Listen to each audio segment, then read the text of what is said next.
சினிமாவில் அதிலும் குறிப்பாக நடிகர்களிடம் நன்றியை எதிர்பார்க்கக்கூடாது என்பது எழுதப்படாத தகவல்.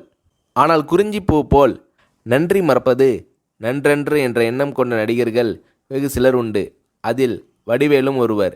ஏறிய ஏணியை எட்டி உதைக்கின்ற காலத்தில் தன் வாழ்வில் ஒளியேற்றிய ராஜ்கிரனுக்கு வடிவேலு அவர்கள் உதவி செய்ததாக ஒரு செய்தி உண்டு. அந்த உணர்வு எப்படி வந்தது? இதை பற்றி வடிவேலு அவர்களை ஒரு முறை சொன்னபோது, எப்படின்னு சொல்கிறது கஷ்டம்ன, ராஜகிரண் சார் இல்லைனா நான் இல்லை, இந்த புகழ் வசதி வாய்ப்பு எதுவுமே இல்லை, அவர்தான் கை தூக்கி விட்டு சோறு போட்டார், எனக்கு அவர் கடவுள் மாதிரி, அப்பேற்பட்ட மனுஷனுக்கு கஷ்டம் வந்தால் பார்த்துக்கிட்டு சும்மா இருக்க முடியாதுண்ணே, அதனால் என்னால் முடிஞ்ச உதவியை செஞ்சேன், அதை உதவின்னு சொல்கிறதே பெரிய வார்த்தைண்ணே, நன்றி கடன்னு தான் சொல்லணும், இன்னும் கூட தீர்க்க முடியாத நன்றி கடன் அது என்று உருகுகிறார் வடிவேலு.